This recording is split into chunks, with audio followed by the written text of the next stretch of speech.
আগের ভিডিওতে আপনাদের বললাম যে দিদির বাড়িতে বার্ষিকী ছিল দিদির হাজব্যান্ডের, তো দিদির বাড়ির সামনেই আমাদের রাজবাড়ি অম্বিকা কালনা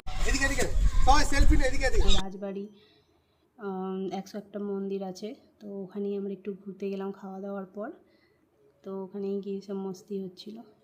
এই জায়গাটা খুবই সুন্দর, এখানে যেতে আমার এত ভালো লাগে, এত পিস এখানে। আর আগের যুগের যে স্মৃতিগুলো হয়, যেসব স্ট্রাকচার, মূর্তি, এখানে এত সুন্দর ঘাস ছিল, খালি পায়ে হাঁটতেও খুব ভালো লাগছিল। তো হাঁটা তো হয়ই না খালি পায়ে, জুতো পরেই সবসময় হাঁটা হয়। তো তার জন্য খালি পায়ে একটু হাঁটলাম, আর ওরা খেলা করছিল, ধরাধরি খেলা। তারপর একটুখানি বসে হাওয়া খেয়ে চলে এলাম বাড়ি।